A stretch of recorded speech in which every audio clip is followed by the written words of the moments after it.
This is a Channel Africa podcast. You can also get Channel Africa on satellite, PAS10, DSTV Audio Bouquet 802, and OpenView Bouquet, Channel 628. Listen, it's about that time we have this conversation. Nompumelelo, very, very excited to address the Singleton populace.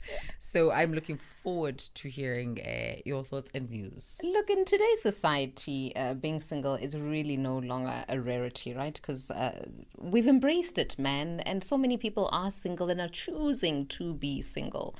And with more people choosing to delay marriage, focus on their careers or personal growth, or simply just enjoying freedom and independence and their money, that comes with this unattachment. It really is the ideal way that they want to live their lives. And so the idea of being single is becoming more and more acceptable in our society. However, despite this changing attitude towards singlehood, there's still very many societal pressures that can make it difficult for some to embrace a single life.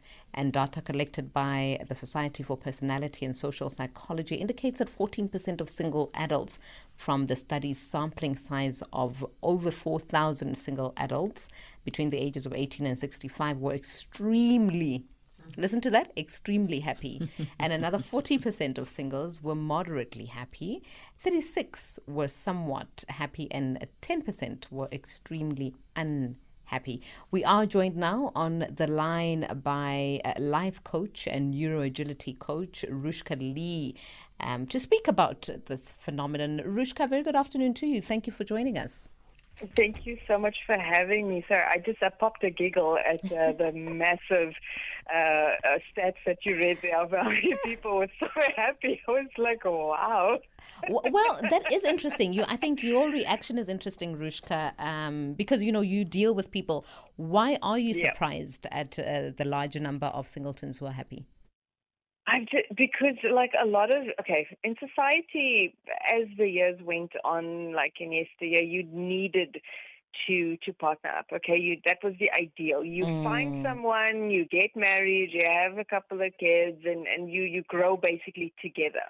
Okay, but seemingly for some, especially for my clients, that was not the ideal. They either got married too soon. There was just complications. But the ideal of that's in our minds about how our parents grew up and the influence of TV and shows and binge watching, worthy shows and all of that about the ideal love, it's not really the case. So I laughed at it because it was just like, if you're single today and you have your income, you don't have to spend it on anybody else. You don't have to think about anybody else. It's practically like the perfect life. That's why I did pop a giggle, I'll be honest. I want us to come back to that money conversation when we come back from the short break, Rushka. When Africa needs to know the facts, Africa tunes into Channel Africa, the African perspective. If you have just joined us, welcome to it. We are currently in conversation with life coach and neuroagility coach, that is Rushka Lee, and we're looking at the realities that data collected by the Society for Personality and Social Psychology indicates quite a few things. Contrary to the stereotypes about miserable single people, the majority of singles, this is 54% of their sample size, were happy and satisfied with their lives. And we were going to jump into that money factor. Now, Rushka, you were saying that back in the day, and I suppose we can stretch that as far as we desire, it was ideal for you to partner up, but now you step into this present day era and you're seeing that partnering up isn't necessarily the most important thing on your priority list. Let's talk about present day ideals that you had made mention of that are contrasting to what we once understood, specific to money. Yeah, okay. So for singles today, just picture yourself right now. I don't know your marital status. Are you together with somebody? Are you married? I am single. Listen, I'm part of the 54, Rushka. Oh, you are part of that. Okay, yes, ma'am. I cannot go on with this conversation. It's been lovely talking to you now. No. So, okay, for all the listeners out there, you are married, you parent, you have kids, whatever the case may be. Could you honestly picture yourself, your salary coming home every night, every month, just spending your salary on yourself? And when I say that, and I know that I'm just having a candid conversation here, but it especially in this day and age where things are a bit tight, things are more expensive, and it's constantly going up. It's it becomes a wonder why people who are together with a little bit more money coming into the house, they still unhappy. But yet we have single people who probably don't earn as much or don't have a high monthly income, and they are happy. So it's just sort of equating. How lonely are you, in terms of money and all of that? Because if it's only me, I'll be more than happy to go to Nando's every night, for a happy, like, cooked meal. If I'm running late or whatever, I can stop off at the shop and get 2 samosas, and that will be fine for dinner. So when it comes to the money thing, so if you are single, that's fine. If you are in a dink relationship, which is double income, no kids, there's been statistics on that as well of how happy they are because of the I think it's just about societal pressures, to be honest, especially when it comes to the financial side of things, I guess. So that's interesting. I don't want to labor the money issue, but are we saying then that, even in relation, because I can imagine that you are in relationship with somebody else, and so whether there is a lot of money or not shouldn't take away from the fact that you have companionship. Is money increasingly making us happy over relations?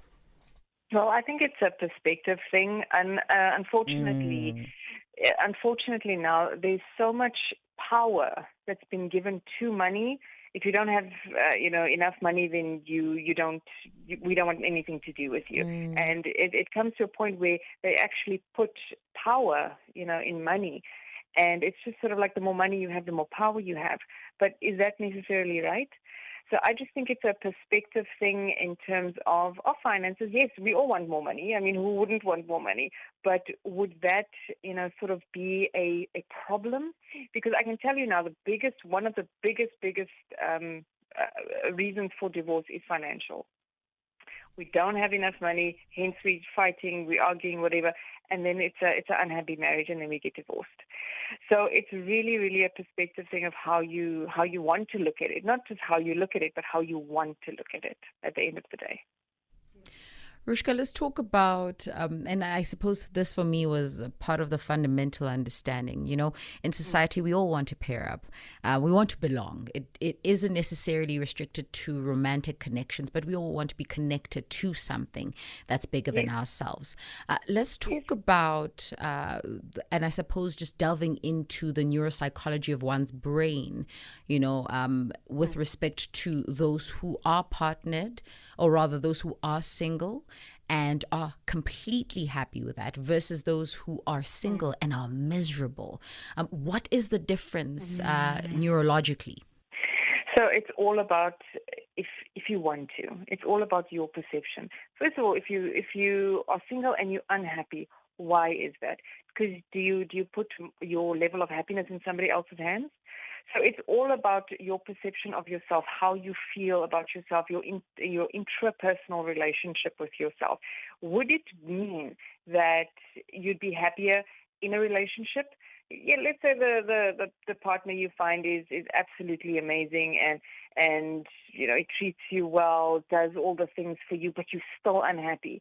There's always going to be a question of why, and it's how you answer that question. So from a neurological point of view, it's all about measuring up your intrapersonal relationship with yourself, depending on how you feel about yourself, how you grew up. It's a whole other story. All the traumas, all the past traumas, current traumas, all of that, versus your interpersonal relationships with the people in your life and the people that's around you.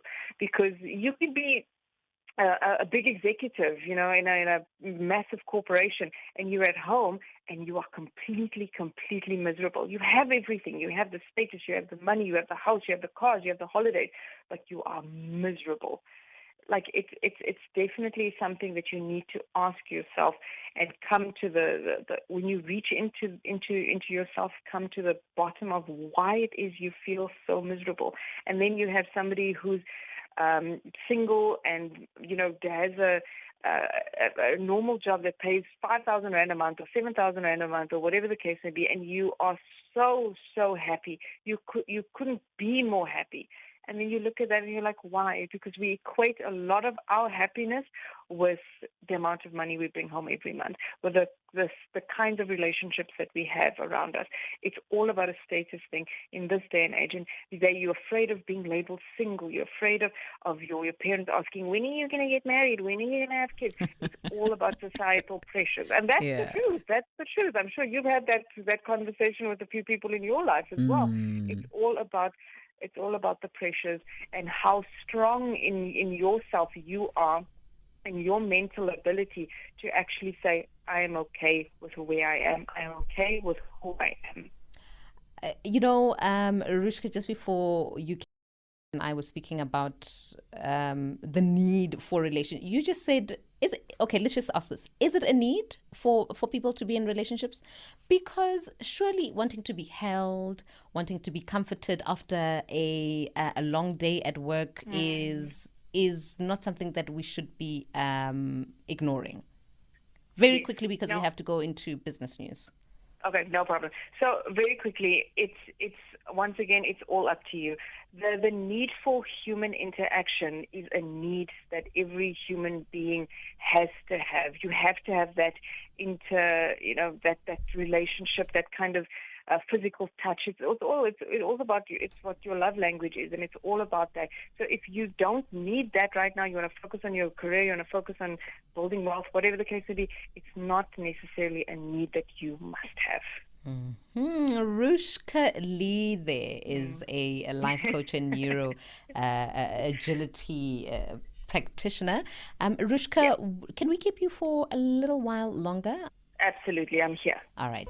They talk about what Africans say about Africa. If you have just joined us, welcome to it. We're currently having conversations concerning a life satisfaction of single people versus how society views these particular individuals. I mean, we have so many stereotypes that permeate. If you're single, you must be sad. If you're single, you're too ambitious. I mean, there was a video circulating on social media not so long ago of a woman just expressing her sentiments, saying maybe as women we cheered each other way too hard with respect to staying single and working on your dreams and goals. And joining us on the line this afternoon is life coach and neuro agility coach Rushka Lee. Now, Rushka, I want to talk about self-audit.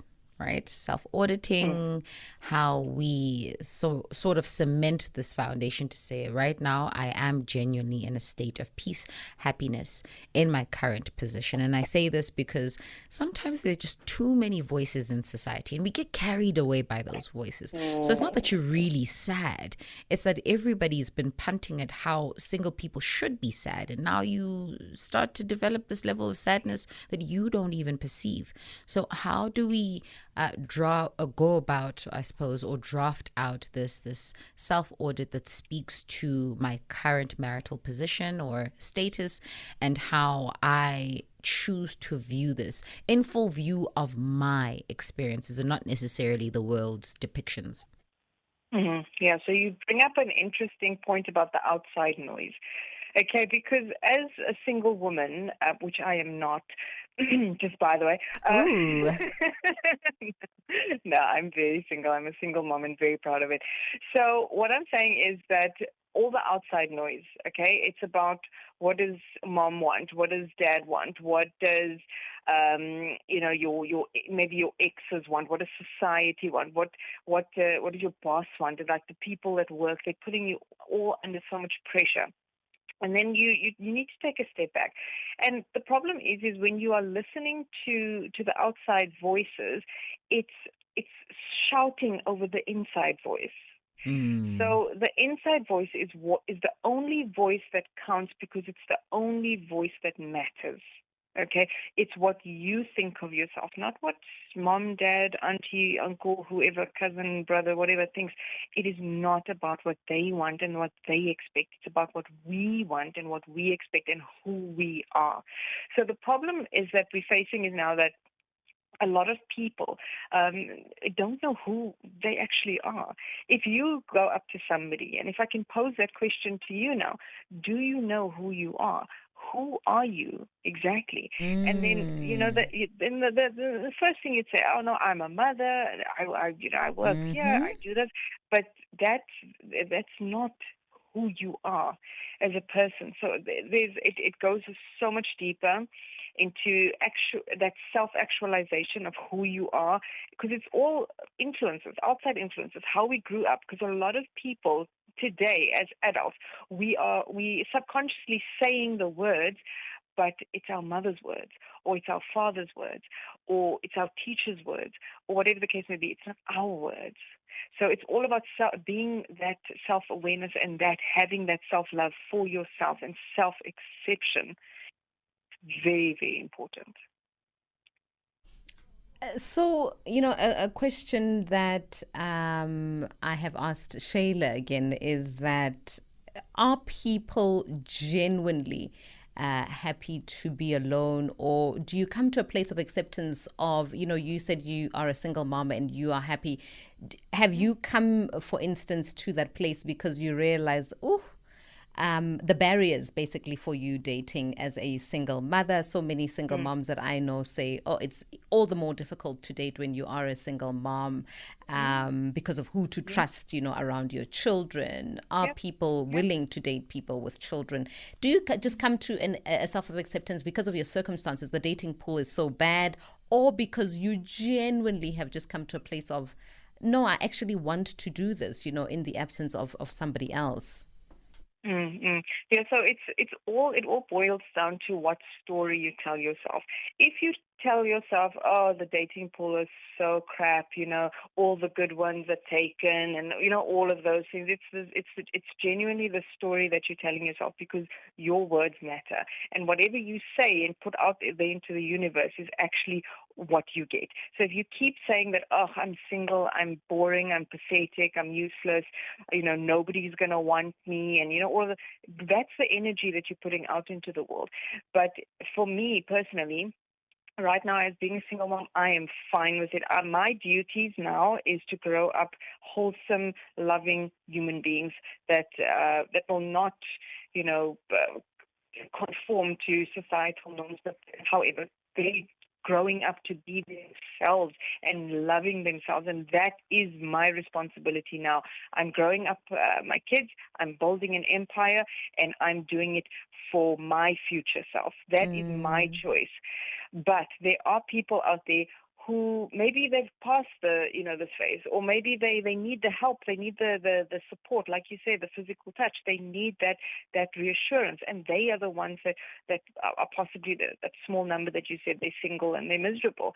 It's mostly because if you are miserable with yourself, there's an obvious reason why you feel this way. There's an empty void, or whatever the case may be.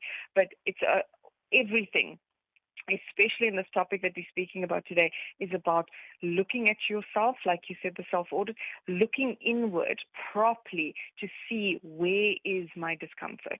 Where does it come from? Where does it stem from? So, yeah.